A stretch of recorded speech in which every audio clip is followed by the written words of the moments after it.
네, 이제 어느새 또 절기까지 또 마무리하면 거의 다 이제 얘기를 마무리되는 것 같습니다. 오늘 계속 함께 볼 말씀은 절기 규정 안에 특별히 7대 절기인데요. 우리 지난 시간에 봤던 것처럼 절기는 이스라엘이 임의로 정한 날이 아닙니다. 또 그들 민족의 이벤트가 아니고 그들을 보시는 하나님께서 구별하신 날이고, 특별히 아무 날이나 정하신 게 아니라 그들이 이 역사 속에서 기억해야 될 사건들을 연관시키고 또 그들의 일상에 가장 중요했던 추수와 연결시켜서 과거와 현재 그리고 내일을 한 묶음으로 만들어내시는, 그게 절기 안에 있습니다. 특별히 우리가 6월절부터 지난 주간에 초실절까지 살펴봤는데, 오늘은 오순절부터 칠칠절, 맥추절이라고 하죠. 그 위에 이야기들을 좀 해보도록 하겠습니다. 먼저 우리 그림을 다시 한번 기억하시면 좋겠습니다. 여러 가지로 상기할 수 있겠지만, 절기는 기억을 통해 우리의 어떻게 보면 신앙적인 멤버십들을 새롭게 하는 거라고 말씀드렸습니다. 그래서 네 멤버를 통해 네 멤버가 되는 것이다. 하나님 백성으로서의 우리 정체성을 상기하는 것이죠. 우리가 인생을 이야기할 때 시간을 빼놓고 이야기할 수 없잖아요. 그래서 우리의 시간을 성결해서 하나님과 연결시키는 기회를 통해 우리는 그 연결되어지는 계기가 되어지는 절기를 통해서 하나님을 보게 되고, 그 하나님의 비춰 자신을 보면서 자신의 정체성과 삶을 구속하는 거죠. 이때의 구속의 의미는 구별하여 얻어내다라는 것입니다. 시간을 구속한다 그럴 때 돈 주고 산다라는 거잖아요. 그 시간을 의미 있게 만드는 것이고 가치 있게 만드는 것이죠. 사실 여러분 24시간 하루를 우리가 다 디테일하게 리뷰할 수 없고 모니터링할 수 없지만, 하루를 쭉 보시면 되게 흘려보내는 시간들이 상당히 많지 않습니까? 지나치고 나면은 아이고 그냥 오늘 하루도 그냥 그렇게 흘려보낸 것 같고, 또 때로는 또 분주할 때도 있지만, 그래서 우리는 시간을 붙들어매어 하나님 앞에 머무는 이런 시간의 성별이 절기를 통해 이스라엘에게는 1년 단위로 이루어졌던 것처럼 우리의 매일, 또 매주, 매년, 매 순간순간 이 시간 속에 사는 우리에게 필요한 삶의 자세가 아닌가 싶습니다. 자, 오늘은 이어서 우리가 이제 앞서에 오순절이라고도 하고 칠칠절이라고 하고 맥추절이라고 하는 절기를 볼 텐데요. 이 초실절과 연관시켜 이해해야 되고요. 50일이라는 숫자와 관계되어 있는 것은 초실절부터 7안식일, 그러니까 7주를 지난 시효 기간을 두고 있기 때문입니다. 15절, 16절 말씀 보시게 되면 같이 한번 읽어볼까요?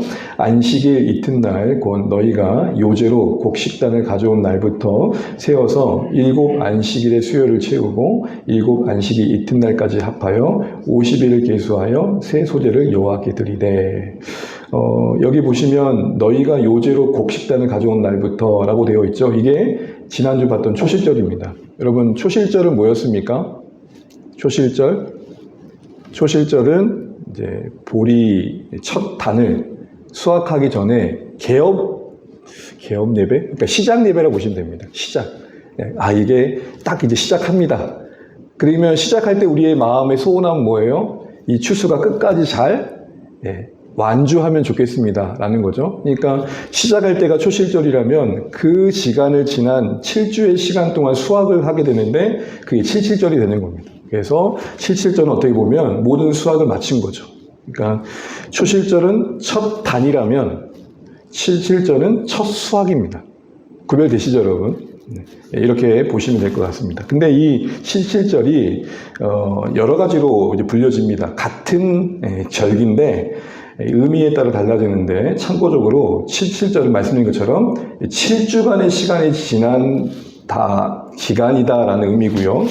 맥추절이라는 의미는 그날 밀을 추수하여 드리기 때문에, 수확하기 때문에, 최종적으로 밀을 추수하기 때문에 맥추절이라 그러는 거고요. 오순절이라는 것은 이제 구약에는 없고 사도행전 2장에 처음 나옵니다. 그때 이 오순절의 의미도 7주간에 지난 다음 날에 50일째라는 의미를 강조하고 있는 겁니다. 이 50일이라는 의미, 7절, 그 7주의 시간, 이게 우리에게 뭘 말하는지를 생각해 볼 때 가장 중요한 것은 약속에 신실하신 하나님입니다. 그러니까 이제 저희는 이제 농사를 사실은 본업을 하고 있지 않으니까 잘 모르겠지만, 농부분들의 마음은 딱 곡식 베는 그 순간부터 별일 없이 잘 마치기를 바라는 간절함이 있겠죠. 그리고 초실절 때 그런 곡식 한 단을 드림으로 하나님 이렇게 시작하게 하신 수학이 잘 맞춰질 것을 하나님께서 하나님께서 잘 마치게 도와주고 믿습니다라는 믿음으로 시작했던 초실절이 잘 끝났기 때문에 거기에 대한 감사가 있는 겁니다. 완성할 수 있도록 해주셔서 감사합니다. 여러분 시작도 참 놀라운 은혜이지만 끝까지 완주한다는 건 더 큰 은혜 아닙니까? 사실은 우리가 보통 여기 공부방 같은데 이제 보통 스터디 카페 이름도 여러 가지가 있는데 보니까 작심 3일이라는 맞나요? 스터디 카페 이름이 작심 맞나요? 3일? 작심 뭐라고 돼 있던데 하여튼 예, 거기는 작심 3일 하지 않는다 뭐 이런 개념이었던 것 같아요. 어쨌든 우리가 끝까지 이제 완주해가는 게 되게 중요한데 77절은 바로 그걸 의미하는 거고 약속대로 하나님께서는 우리의 일을 마치게 해주셨습니다. 이게 이제 초시절입니다. 맥추절이기도 하고요. 여러분 혹시 교회 이렇게 생활하시면서 맥추절 절기를 지키는 교회를 한번 이렇게 해보셨습니까? 보통 맥추절 헌금을 하잖아요. 저희는 이제 안 지키는데 맥추절을 그러면 대부분 이제 어떻게 보면 수학의 의미, 우리의 또 결과를 감사하는 의미도 드리긴 하지만 대부분 맥추절은 그냥 그런 의미의 감사의 고백을 할 때가 있지만 좀 더 근본적으로 본다면 시작하신 하나님께서 우리를 잘 마치게 해주셨습니다. 네, 이런 의미가 더 본질적인 의미다라는 것입니다. 절차적인 것들은 그냥 참고적으로 보시면 될 것 같은데 초실절이 곡식 한 단을 이제 가볍게 이제 드림으로 시작했다면 다 마친 입장에서니까 조금 더 여유가 있겠죠. 그래서 밀 가운데 얻은 곡식으로 그것을 가루로 만들어서 떡 2개를 만듭니다. 2개인데 12은의 10분의 2 에바인데 우리에게 너무 낯선 단위죠. 4.4리터 정도 되는. 쉽게 말하면 여러분 이거 작은 빵일까요? 큰 빵일까요? 상당히 큰 덩어리에 이제 빵을 만들어요. 1리터 정도의 가루를 넣어가지고 빵을 만든다면 이거 상상이 안 되는데 어떻게 돼요? 우리 보통 이거 쌀 얼마 가루 해가지고 떡을 만들 때 예측을 하는 양이 있잖아요. 1리터 정도면 어느 정도 나오나요? 2리터 정도면 몇 대인가요? 우리 보통 성도님들이 먹을 때 몇 대에 먹죠? 네, 중요한 거 아닌데 계속 물어봐서 죄송합니다. 다시 돌아와서 그만큼 큰 덩어리를 이제 만들었다는 겁니다. 너무 감사합니다라는 의미겠죠. 그리고 떡과 함께 여러분 이제 내 얘기를 보시면 이제 익숙하신 부분일 텐데 화제를 드렸다 이런 말들은 번제, 속죄제, 한목제 이런 모든 것들이 불 위에 드려진 제물들이 제사들이 드려졌다 생각하시면 됩니다. 이게 이제 이스라엘 백성의 기본적인 것들이었습니다. 그리고 나서 이제 제사장들은 그 떡과 함께 2마리 어린 양을 이제 기업을 얻었고요. 이날에도 기본적으로 성회로 모이고 노동하지 않았습니다. 이건 참고하시면 될 것 같고요. 이제 중요한 거는 이 77절에 사실은 더 본질적인 게 뭐냐면 나에게 주신 수학이 아니라 우리에게 주신 수학으로 받아들였다는 겁니다. 나에게 주신 게 아니라 우리에게 주신 것. 그러니까 나에게 아닌 우리에게 주셨다는 범위 안에는 뭐가 있는 거예요? 지금 내게 들려있지만 나만을 위해 주신 게 아니라는 거죠. 그래서 여러분 이 77절 규례를 명시하고 있는 본문에 유독 22절 말씀이 덧붙여 있습니다. 같이 한번 읽어볼게요. 너희 땅에 곡물을 벨 때에 밭 몬투기까지 다 베지 말며 떨어진 것을 줍지 말고 그것을 가난한 자와 고리면을 위하여 남겨두라. 나는 너희 하나님 여호와니라. 얻어내는 것, 취하는 것, 결과만을 하나님께서 보고 계신 게 아니라 그 주어진 결과, 그것이 어디까지 나누어져야 되는지까지 헤아리고 계시죠. 그래서 그 풍성함이 나눔으로 연장되어지는 것. 오직 우리가 맥추절을 혹시 지킨다면, 77절을 지킨다면 바로 이런 의미에서 지켜져야 된다는 것이죠. 그래서 하나님의 어떤 감사가 이웃을 향한 넉넉한 사랑으로 이어지는 것. 이게 지금 77절의 중요한 개념입니다. 시작하게 하신 그 수학을 잘 마치게 하신 것에 감사하는 마음을 나만 누리는 게 아니라 이웃에게 흘려보내는 데까지가 77절의 완성입니다. 이런 면에서 본다면 오늘 이 77절 절기가 우리에게 중요하게 이야기하고 있는 것은 우리의 신앙의 방향성에 있어서 우리가 너무 잘 알고 있는 것처럼 우리의 믿음이라는 것이 삶과 항상 통합되어야 된다는 것이죠. 이걸 조금 더 실천적인 언어로 바꿔본다면 천직이적 삶. 청직이란 말 여러분 요즘 우리가 모르는 단어가 아니잖아요. 근데 의식적으로 우리가 이런 마인드를 가져야 된다는 거죠. 청직이란 말이 무슨 말이에요? 나에게 맡기신 것을 내가 잘 관리해가지고 나에게 맡기신 분에 합당하게 흘려보내는 그런 삶 아니겠습니까? 물질에 대해서, 시간에 대해서, 건강에 대해서 이런 우리의 신앙이 삶과 통합된, 그래서 우리의 삶에 섬김이 있고 또 정의 구현이 있고 환대가 있는 이런 게 되게 고민되어야 되는 그런 삶이 아닌가 싶습니다.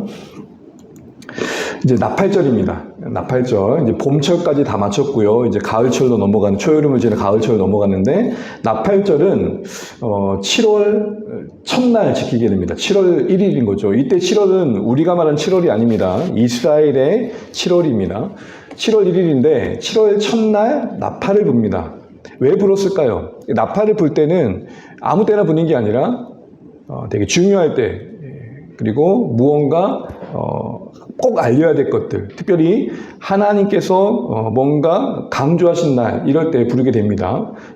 7월 1일에 나팔을 불어서 그달이 중요한 달이라는 걸 알렸던 거죠. 그러니까 7월의 첫날에 나팔을 불어가지고 7월 한 달 동안은 이스라엘 백성들 입장에서는 어느 정도의 거룩한 긴장감이 필요했던 겁니다. 왜 그렇죠?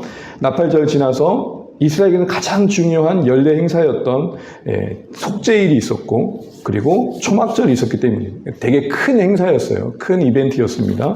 이걸 앞두고 나팔을 분 겁니다. 쉽게 말하면 이런 거예요. 우리가 한 달 뒤에 수련회가 있다 생각해 보세요. 그러면 이걸 조금 적용해 본다면 오늘 우리가 같이 한번 D-Day 30일 기도 시작하시죠. 나팔을 부는 거예요. 우리 같이 기도하시죠. 나팔을 분다는 것은 성도들을 하나님의 임재로 초대하는 거예요. 우리 이걸 그냥 행사로만 끝내지 마시고 하나님께 맡기면서 은혜를 구하고 기대감을 한번 가져봅시다. 이게 나팔을 부는 거예요. 우리는 보통 세속에서 이 나팔의 의미를 가지고 살아간다는 건 그런 의미에서 우리가 하나님 백성으로서 어떤 알람 역할을 한다라고 보면 되는 거죠. 경각심을 갖는다라고 볼 수 있는 것이죠. 누가 나팔을 불 수 있겠어요? 나팔을 불할 때가 언제인지를 아는 자겠죠. 그렇죠? 그래서 참고적으로 이스라엘 나팔을 불었던 중요한 시점들이 좀 언급되어 있고요. 어떤 새로운 출발, 또 중요한 사건이 있을 때 불게 하셔서 의도한 것은 백성들에게 하나님의 임재에 집중하게 하고 하나님을 생각하게 했던 거예요. 그래서 여러분 교회가 어떤 이런 절기의 어떤 흐름들을 염두한다면 그런 어떤 그 절기의 흐름 속에 담긴 하나님의 의중을 헤아린다면 자연스럽게 흘러가야겠지만 어느 시점에서는 어떤 경각심을 갖게 하는 어떤 메시지라든지 시간이라든지 어떤 모임들이 이제 필요한 거겠죠. 그래서 여러분 보통 우리가 시간 단위로 보면 이 여름철을 앞두고 우리가 또 중요한 사역을 앞두고 기도 모임을 갖기도 하고 또 우리가 다시 한번 반년 정도 지난 시점에서는 지난날을 돌아보고 또 앞으로를 전망하기도 하고 이런 어떤 나팔을 부는 그런 의중에 담겨있는 하나님의 마음들을 우리가 적용해 볼 수 있겠죠. 특별히 세상에 대해서는 우리가 파수꾼 역할을 분명히 하는 거고 분명한 걸 전하는 그것이 우리 자신에게는 좀 긴장감이 있는 신앙을 우리에게 말씀하고 계시는 겁니다. 속죄일을 준비하라고 나팔을 부는 거고요. 초막절을 준비하라고 나팔을 부는 겁니다. 오늘 우리에게 적용해 본다면 주님 오실 날 준비하라고 나팔 부는 겁니다.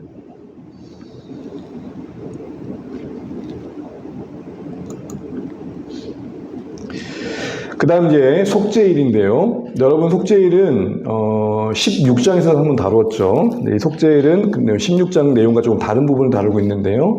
우리 일곱째 달 열흘날 그러니까 10일인 거죠. 7월 10일. 그런데 이스라엘은 날짜를 계산할 때 우리는 아침부터 저녁까지가 하루지만 이들의 날짜 계산법은 내일을 기준으로 본다면 그 전날 저녁부터 그 당일의 저녁까지죠. 그러니까 7월 10일을 지킨다는 것은 언제부터예요? 9일 저녁부터 10일 저녁까지인 거죠. 유대인의 시간 개념으로 보면 새벽 기도가 없는 거죠. 좋은 거죠. 그들은 저녁 기도에부터 시작하는 거죠. 특별히 이날이 하나님 앞에서 그 이스라엘 전체가 속죄할 기회가 되어지는 것 여러분 너무 잘 알고 계시죠? 그래서 공동체 전체가 다시 한번 리셋되어지는 시간이었죠. 그래서 딱 1년에 한 번 대제사장이 아무도 들어갈 수 없던 지성소에 들어가게 된 기회가 주어지게 되고 또한 했던 이벤트 중에 하나가 뭐죠? 이스라엘 백성들이 자신들의 속죄를 상징하는 의미에서 염소 2마리를 잡는데 투표해가지고 한 마리는 아사셀 염소, 아사셀의 발음이 안 된다. 아사세 염소의 뜻이 뭐였습니까? 보내지는 것. 그죠? 광야에 보내지는 염소 한 마리를 정하게 되고 사람이 드문 곳까지 보내져서 벼랑 끝에서 떨어지게 되거나 동물이 잡혀 먹게 되거나 그렇게 되죠. 그 의미하는 건 뭐죠? 이스라엘의 모든 죄가 저렇게 이 진영에서 떠났다는 거죠. 멀리 옮겨졌다는 거죠. 그래서 이날은 특별히 여러분 오늘 23장 본문에게 보면 이날이란 말이 거듭 반복됩니다. 그만큼 속죄일은 이속죄일은 하면서 그날을 강조하고 있는 것이죠. 한 해 동안 지금 모든 죄를 제거하기 위해 구별된 날이라는 의미에서는 영적으로 새롭게 갱신할 수 있는 또 은혜의 문이 새롭게 열리기 시작하는 날이다라는 겁니다. 그런데 오늘 우리가 기억해야 될 것은 이미 우리는 16장에서 이 속죄일의 의미를 잘 살폈습니다. 근데 다시 23장에 반복되는 이유가 뭘까 할 때 관점이 틀립니다. 16장에서는 제사장들의 절차가 나옵니다. 그래서 여러분 대제사장 입장에서 속죄일에 어떤 절차를 거쳐서 이 속죄일을 진행해야 될지에 대한 내용이 나온다면 23장에서는 그 속죄일에 참여한 이스라엘 백성들이 중점 줘야 될 거 나옵니다. 그러면 이 두 가지를 합쳐야만 속죄일이 어떻게 진행되는지 알겠죠. 여기서 우리는 뭘 보게 됩니까? 제사가 절차대로 준수되는 것도 중요하지만 동시에 참여하는 제사자의 태도도 중요하다.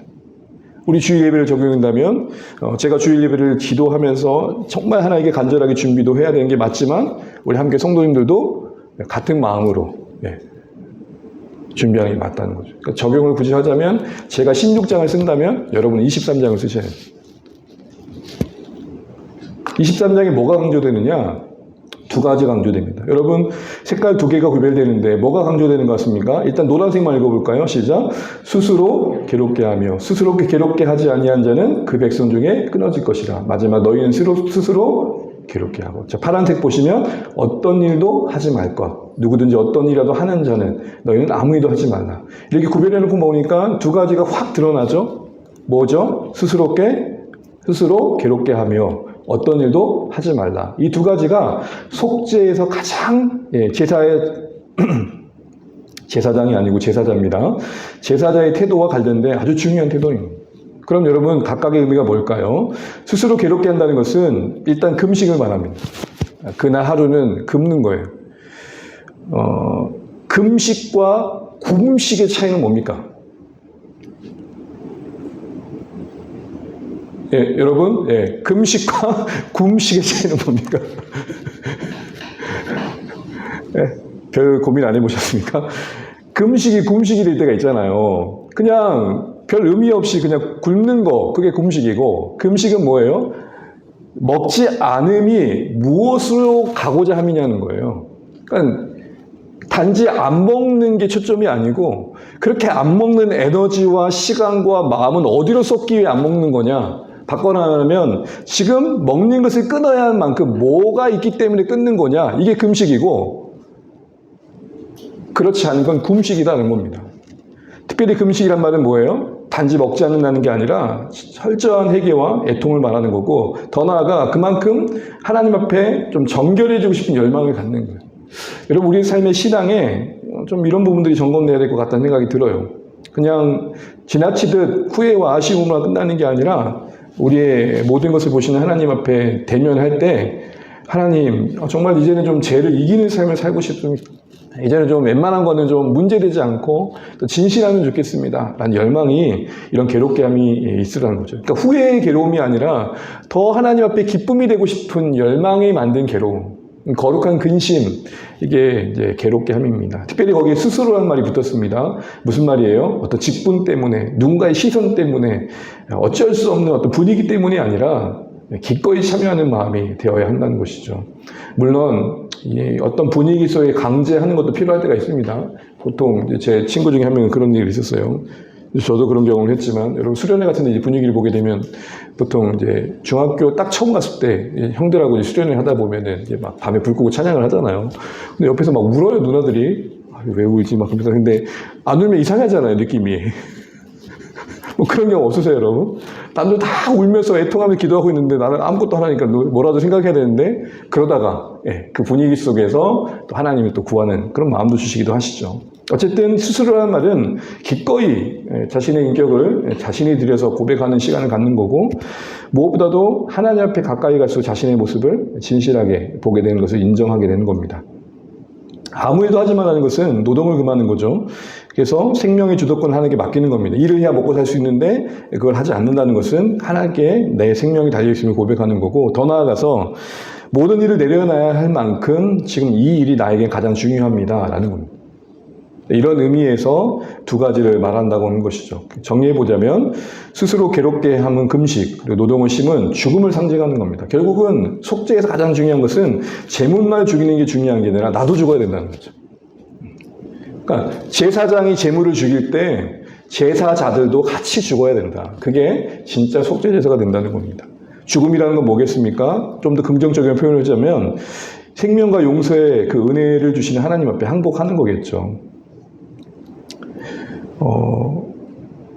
내가 금식, 먹는 걸 끊고 노동을 쉬는 이 모든 행위들은 두려움으로 인한 어떤 탐욕과 중독으로부터 나를 끊어내는 거겠죠. 뭔가 두려우니까 노동을 쉬지 못하는 거고, 또 뭔가 탐식하기니까 지나치게 뭔가를 먹는 거겠죠. 그래서 어떤 탐식과 욕망으로부터 나를 절연시키는 그런 행위들을 의미한다 볼 수 있겠습니다. 그런데 더 중요한 거는 이러고 난 다음에 바로 이 말씀이 주어진다는 겁니다. 이는 너희가 쉴 안식이라. 우리 매주 주일을 맞이하는데 오늘은 주일이라 하는 날이 있고, 오늘은 진짜 쉬는 주일이다 라는 날이 있겠죠. 같은 예배인데 항상 우리에게 늘 은혜가 될 수 없겠지만, 그래도 오늘은 참 예배가 나의 삶을 정말 회복시키시는 하나님의 은혜가 있구나, 진짜 쉼이 있는 예배구나 하는 날이 있고, 그렇지 않은 날이 있을 텐데, 오늘 속죄일이 됐다면 그날은 진짜 안식일이 될 거다 이렇게 얘기하고 계신 겁니다. 여기서 우리는 뭘 보게 됩니까? 속죄가 상징하는 것처럼 내 자신에 대해서 죽고 결국 하나님과의 관계가 갱신되는 것, 그곳에 참된 쉼이 있다는 거죠. 좀 더 적극적으로 표현해 보자면 참된 쉼 안식이라는 것은 죄를 용서받고 죄에 대해 죽으며 하나님 신뢰하는 믿음이 회복될 때 가능하다. 이걸 왜 우리가 겸손히 하나님의 그 부르심에 하답하는 게 필요하다라는 것이죠. 아무 일도 하지 않아야 될 만큼 하나님의 관계가 우리에게 절실하게 다시 한번 그 피로가 여겨질 때 우리는 진짜 쉼을 얻을 수 있겠다 싶은 겁니다. 여러분, 가만히 우리 삶을 묵상해 보면 죄로 인해서 우리 삶이 또 하나님과의 관계가 무너질 때가 있고, 때로는 우리의 어떤 불안과 염려와 근심이 그 신뢰의 부재가 우리의 하나님과 관계를 무너뜨릴 때가 있습니다. 그런데 이런 것들로부터 우리를 절연시킬 때 하나님, 내가 하나님께 달려있고 하나님 나를 용서하시는 은혜를 약속하셨습니다. 거기에 내가 믿음으로 하답합니다. 이게 우리에게 힘을 준다는 겁니다. 그래서 우리 안에 두려움이 있는 어떤 탐식과 중독에 대해 죽고 예수님께서 다시 사시게 하는 삶을 사는 것, 특별히 우리의 속죄와 용서 그리고 새롭게 하심을 인한 어떤 쉼이라는 건 우리의 영원한 속죄제물 되신 예수님 안에서 약속된 은혜일 텐데, 이걸 우리가 누리고 있는가 싶은 생각들을 해보게 됩니다. 일일이 제가 우리 성도님들과 대화를 안 나눠봐서 잘 모르겠지만 여러분 자신이 한번 이렇게 점검해 보시면 좋겠습니다. 나는 영원한 속죄제물 대신 예수님의 그 십자가, 그 은혜가 나를 붙들어주고 일으켜주는 것들을 얼마나 경험하고 있는가. 저는 이게 되게 중요하다고 생각하거든요. 우리의 어떤 활동이, 그로 인한 어떤 보람이, 만족이, 그 어떤 직책이, 그 어떤 행위가 사실은 우리가 이 시간, 이 은혜를 대체할 때가 너무 많거든요. 그러니까 십자가를 가만히 묵상하고 거기서 자신을 내어주시는 사랑 안에서 내가 쉬는 것을 누리지 못하면 그 자리는 반드시 다른 게 채우게 돼 있거든요. 하나님과 관계를 회복하기 위해서 더 열심을 낸다든지, 그게 자체가 잘못된 건 아닙니다. 그런데 어느 만큼 열심을 내야 하나님께서 나를 받아주실까에 대한 고민이 있는 거죠. 그렇지 않습니까? 그런 잘못된 방향으로 우리가 자꾸 하나님과 관계를 개선해 가려다 보면 내 느낌과 내 만족은 흡족함을 얻을지 모르지만 근본적인 불안을 떨칠 수 없는 거죠. 이제 마지막으로 초막절입니다. 초막절을 보시게 되면 일곱째 달 15날, 10월 15일이죠. 1일 동안 지키라 그랬고요. 첫날 성회와 함께 시작하고 7일 지킨 다음에 또 마지막으로 하루 더 매듭 짓는 날 성회로 모이게 되어 있습니다. 두 가지 풍습이 이제 덧붙여 강조되고 있는 게 23장의 특징입니다. 첫 번째는 다양한 과일, 종류나무 가지, 잎사귀가 무성한 나무까지 시냇가에 잘 나온 버들까지 취해서 소위 축제용 나무 다발을 만들어서 그날을 지켰다는 겁니다. 그러니까 이렇게 이스라엘 백성들이 초막절이 되게 되면 각각의 가지들을 붙들고 거기에서 맺혀지는 가시들이 있었을 거 아니에요? 그거를 모아가지고 같이 이렇게 즐겁게 놀았다는 거예요. 한마디로 초막절은 축제였습니다. 그도 그런 것이 봄철 추수가 끝나고 가을철 추수까지 한 해 모든 추수가 끝난 날이니까 풍성한 시간이었겠죠. 그래서 다른 곳에서는 이날을 수장절이라고도 합니다. 여러분 우리도 명절에 이런 개념의 명절이라고 할 수 있는 날이 언제일까요? 한 해에 어떻게 보면 수확을 다 마치고 그걸 누리고 감사하고 이렇게 나누는 명절이 언제입니까? 한가위라고 하잖아요. 추석이라 그러고. 그렇게 보시면 될 것 같습니다. 근데 이런 기쁨이 함께 나누어지는 것과 함께 더 중요한 거는 기뻐할 수 있었던 이유에 초막이 있다는 겁니다. 그러니까 이렇게 수확도 기쁨이긴 했지만 근본적으로 그들을 기쁘게 했던 것은 초막이었습니다. 초막이 키워드라는 거예요. 왜 그런가? 일단 이 초막이 그들에게 광야에서부터 자신들을 인도하신 하나님을 기억하게 하는 매개체였거든요. 여러분 어떤 사건과 어떤 사연을 떠올리게 하는 매개체들이 있으시죠? 어떤 반지라면 그 반지와 관련된 사연, 어떤 책이라면 그 책과 관련된 사연, 여러 가지 사연의 매개체가 있잖아요. 이 초막은 이스라엘 백성들에게는 설레임과 기담과 불안감으로 떠났던 출애굽 위의 첫걸음에 하나님을 떠올리게 하는 매개체였습니다. 그런데 지나고 나니 지금 그 강야와 그 출발을 지나서 불안과 두려움으로 바라봤던 그 시점에서 바라봤던 그곳에 도착하고 나니 이제 다시 초막 안에 머물 때에 그들은 조금도 부족하지 않았던 광야 시절을 해석하면서 지금의 그 풍요를 해석하는 거죠. 이게 왜 중요할까요? 지난 과거의 초막에서의 시간들을 근거로 지금 자신들의 수확을 해석해야만 무엇보다도 교만하지 않을 수 있었고 그들의 풍요라는 게 가나안 땅이 준 게 아니라 하나님 주셨던 것을 기억할 수 있었거든요. 왜 그러냐면 가장 풍성한 날, 가장 초라한 곳에 머물게 했거든요. 초막이라는 것이 럭셔리한 게 아니에요. 그냥 나뭇가지 몇 개 해가지고 머물 수 있는 그냥 되게 초라한 머무는 장소예요. 그러니까 여러분 한번 생각해 보세요. 보통 엄청 먹을 게 많고 누릴 게 많으면은 화려한 게 어울리지, 럭셔리한 게 어울리지 이런 초막이 어울리겠어요?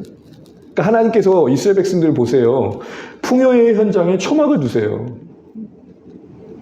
가장 많은 것을 얻는 그때에 내가 누구인지를 기억하라는 거죠. 그래야 교만하지 않을 수 있다. 가장 잘 나갈 때, 너무 쉽게 얘기하자면, 여러분, 우리 보통, 오늘 왜 이렇게 말이 안 통할까요? 올챙이적 뭐라 그래요? 여러분 똑똑하시네요. 그때 생각하지 못한다 그런 이유가 진짜 그렇잖아요, 사실은. 그러니까 하나님께 지혜로우신 게 뭐냐면, 가장 풍성할 때, 가장 빈약했던 때 부족하지 않은 시간들을 떠올리게 하시는 거예요. 그러면 이 풍요가 달리 해석되는 거예요. 하나님께서 지금도 여전히 동일한 은혜로 우리를 책임져 주시구나 이거였어요. 이게 한 가지 기쁨의 근원이었고 또 한 가지는 이겁니다. 일단 초막절이 되면 자기들의 집이 몇 평이든지 간에 여기 거했어야 돼. 일거지 7일 동안. 40평에 있는 사람도 초막에서 살아야 됐었고 30평에 있는 사람도 초막에서 살아야 됐어요. 그러니까 평소에 몇 평에서 살든 간에 이 기간만큼은 같은 초막 안에 머무는 동안 서로를 바라볼 때 어떻겠을까요? 저 사람이 몇 평 사는 집인지 보이지 않는 거죠. 대전에 저희가 사역지에 있을 때 교회가 이렇게 있고요. 여기 교육관이 하나 지어졌어요. 사택이 이제 여기 있었어요. 제법 교육관이 저 겉에서 볼 때 커 보여요. 우리 애들이 지나가다 친구들이 물어봤게 너희 집은 어디야? 했더니 여기 그러는 거예요. 야, 씨, 너희 집 되게 크다.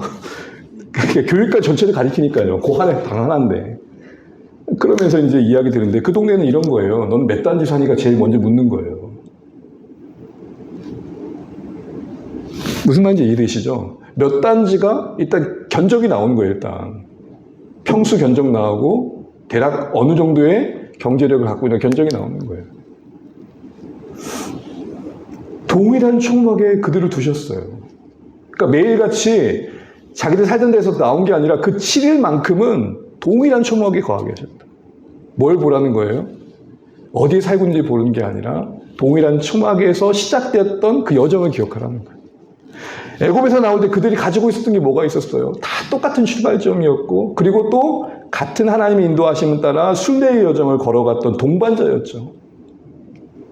오늘날 우리가 초막절을 신앙적으로 우리 삶에 적용한다는 건 뭘까요? 다 같은 사회적 위치에 있진 않지만 근본적으로 우리는 다 초막에 있는 인생들이다.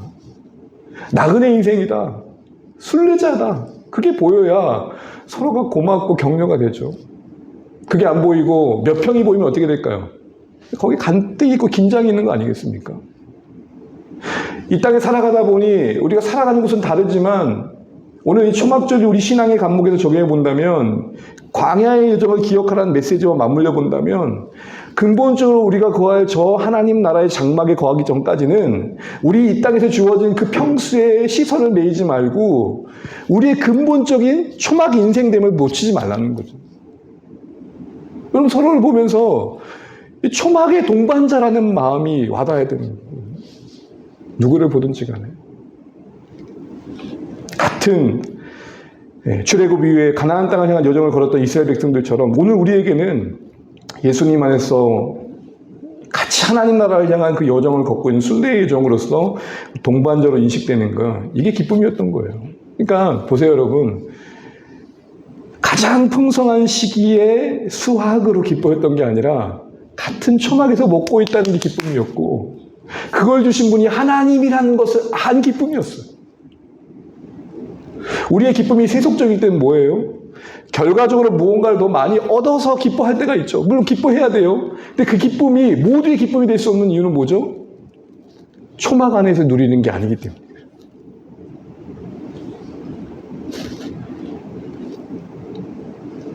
동일한 초막 안에 있다. 동일한 하나님 나라를 향한 순례 여정 가운데 우리가 있다. 그럴 때 서로를 겉모습으로 판단할 수 있는 것들이 좀 더 거두어지지 않겠습니까? 그냥 지나간 생각했어. 우리도 한번 적용해 보려고 일주일 동안 우리 같이 집에 가지 마시고 여기서 똑같은 텐트 치고 일주일만 지내면 우리는 어떻게 될까요? 서로 조금 더 다른 모습으로 서로 바라보지 않을까요? 안 그럴 건데 그냥 생각해 본 거예요. 그러니까 우리가 좀 더 같은 현장에서 신앙적인 그 어떤 초막 안에서 서로를 보는 기회들을 많이 가져갈 필요가 있는 거거든요. 저는 목장이 그런 초막 동반자가 되면 좋겠어요. 함께 모이는 그 자리가 초막 동반자가 되면 좋겠어요. 그래서 결론으로 얘기하면 초막절은 한 해 모든 추수를 마무리하면서 더 근본적인 차원에서 자신들을 돌아보고 하나님께 대한 기쁨 때문에 기뻤고 그리고 같은 여정적인 동반자라는 것 때문에 기뻤던 거예요. 우리 사실 다시 한번 기억하면서 우리는 보통 이 초막절 그러면 많은 수확을 얻어 기뻤다라는 생각을 하지만 성경을 보니까 근본적인 차원에서 하나님과의 관계가 확인이었고 우리 다 동일한 초막에 있다. 공산주의를 말하는 게 아니에요. 우리가 가진 게 다 다르지만 근본적으로 우리 서로의 시선은 초막 안의 동반자로 바라봐질 때 그 공동체는 더 한 방향으로 하나님 나라의 순례 여정을 갈 수 있겠죠. 이제 마치겠습니다. 여러분 우리가 7가지 절기를 쭉 봤어요. 한마디로 말하면 이건 이스라엘 백성들에게 1년 단위 시간 속에 신앙적 리듬을 부여하는 거예요. 이들은 이 절기를 따라서 하나씩 하나씩 밟아가면서 그 1년을 지나면서 그냥 그 1년의 시간을 흘려보낸 게 아니라 하나님과의 관계 속에서 그 시간을 보낸 거죠. 이게 오늘 우리의 신자된 우리에게 적용이 된다는 것은 구속사의 큰 시간표를 전망하며 사는 것으로 적용할 수 있을 것 같습니다. 오늘 짧은 시간 다 말할 수 없지만 이거 하나는 좀 기억하시면 좋겠는데요. 성경이 가진 구약과 신약의 통일성입니다. 우리가 성경을 볼 때 구약의 옛날 이야기가 지금도 계속 우리가 해석되는 이유는 예수님 안에서 그것이 한 묶음이기 때문이거든요. 우리 말씀 한번 읽어보겠습니다. 시작. 그러므로 먹고 마시는 것과 절기나 초하루나 안식일을 이유로 누구든지 너희를 비판하지 못하게 하라. 이것들은 장래일의 그림자이나 몸은 그리스도의 것이다. 몸이라는 건 실체라는 말한 거죠. 절기는 그림자라는 거예요. 뭔가 비추는 내용이 있다는, 담고 있는 의미가 있고 지향하는 의미가 있다는 거죠. 이스라엘에게는 이스라엘 남대로의 그 절기의 실제적인 의미가 있었겠지만 신자된 우리에게는 한 번 더 걸러서 예수님 안에서 해석할 의미가 있다는 겁니다. 이해되시죠 여러분? 네. 절기가 그냥 절기가 아니라 그리스도에서 그 몸이라는 것은 그 절기는 하나의 그림자와 껍데기고 그 그림자와 껍데기인 절기 안에 있는 예수님이 이 절기를 어떻게 이루셨고 어떻게 우리에게 알려주고 계시냐가 더 중요하다는 겁니다, 이제는.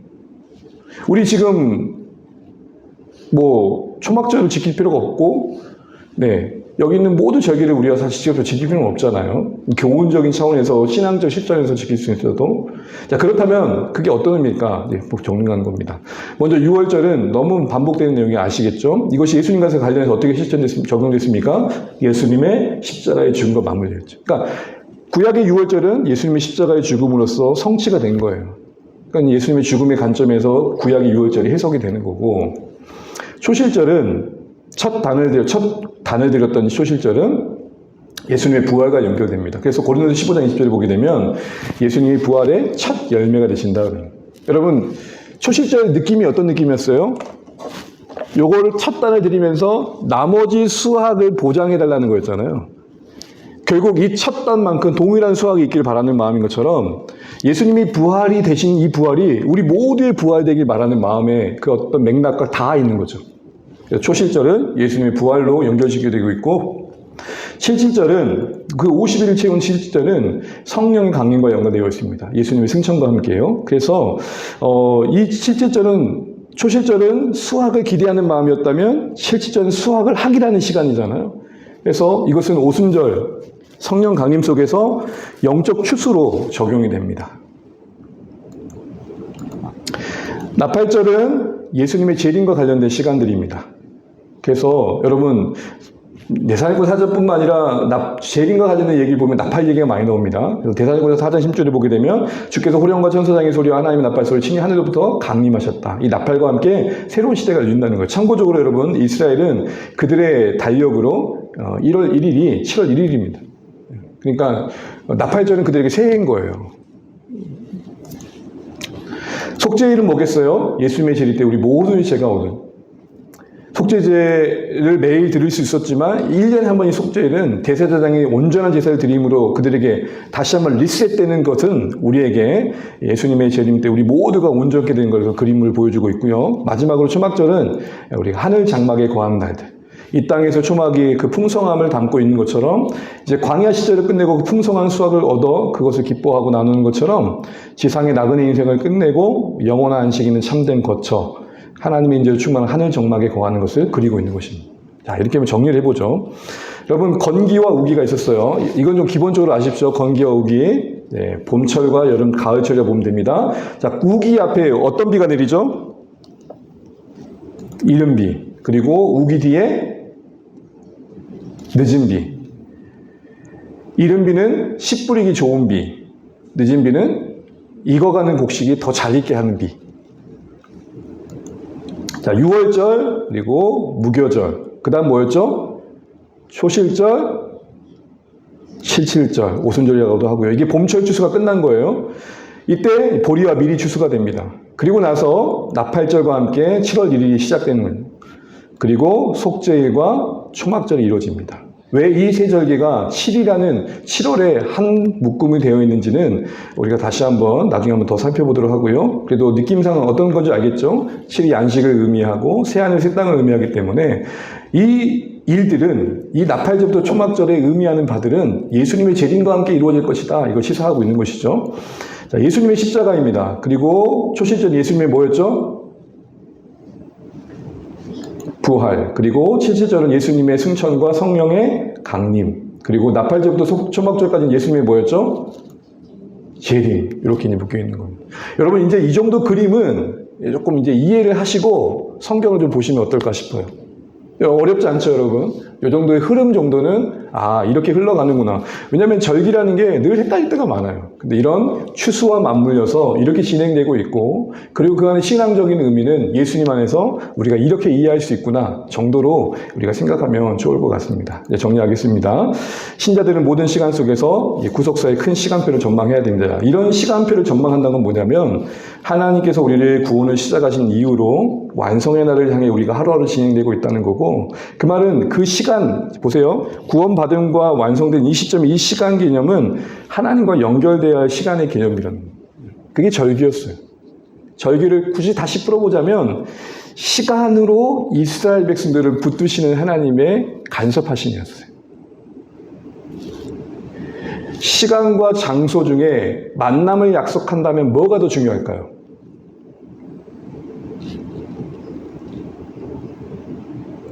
지금 내내 시간 얘기하고 있잖아요. 시간이 중요하죠. 근데 왜냐하면 장소는 특정되지 않아도 혹시 여기서 못 만나면 어디서 만나요? 핸드폰으로도 만날 수 있고. 네. 다양한 방법이 있잖아요. 그런데 다양한 방법과 공간이 있어도 시간이 없으면 그 존재는 없는 거죠. 그러니까 우리와 어떻게 보면 가장 가까이 있는 건 뭐예요? 나를 말할 수 있는 건 시간인 거예요. 공간으로 나를 말하려고 하지 마시고 시간으로 나를 말하려고 하는 게 어떻게 보면 신앙적인 거예요. 생각을 깊이 한번 생각을 해보세요. 근데 이 시대는 뭘로 말하려고 그래요? 자꾸 공간으로 말하려고 하잖아요. 절기가 말하는 바가 뭐겠어요? 시간을 구속해야 그게 진짜 신자다운 삶을 살게 된다라는 것입니다. 공간으로 우리 신앙을 말하려고 하면은 어떻게 될까요? 이왕이면 가장 큰 공간, 이왕이면 더 가장 아름다운 공간으로 하나님을 섬기자. 틀린 거 아니에요. 근데 하나님께서 우리에게 신앙의 본질로 말씀하신 것은 시간을 구속하라. 여러분이 아침에 눈을 떠 시작하는 하루에 여러분의 첫 고백, 나른하고 뻗다 하고 있을 때 나오는 여러분의 첫 마디, 겁나 힘들네. 그래도 하나님 감사합니다. 이 시간의 구속이 우리가 오늘 절기를 사는 지혜이고, 어떤 공간에 네가 있었냐를 물으시는 게 아니라 어떤 시간으로 살아내어 너는 내 앞에 있니를 물으시는 하나님이 절기에 하나님을 우리가 바르게 이해한 거예요. 여러분, 시간을 구속하세요. 시간을 성별하세요. 시간의 성소를 간과하지 마세요. 이것이 오늘 절기를 통해 우리에게 주시는 시간이고, 특별히 우리는 이 구속의 큰 시간 속에 오늘을 잘 살피면서 하나님과 연결되어진 하루하루 살아가시면 좋겠습니다. 맞추십시오. 네, 오늘도 우리 주신 말씀 기억하면서 오늘 절기까지 마쳤는데, 여러분 오늘 요 그림은 다 각인하셔가지고, 그래, 절기가 이런 개념이구나. 특별히 시간을 성별하라는 하나님의 말씀이시구나. 시간적인 존재, 시간 속에 매여있는 존재, 사실 공간보다 시간이 우리를 말할 때가 더 많죠. 홀로 보내는 시간 속에 내가 누구인지가 드러나는 것입니다.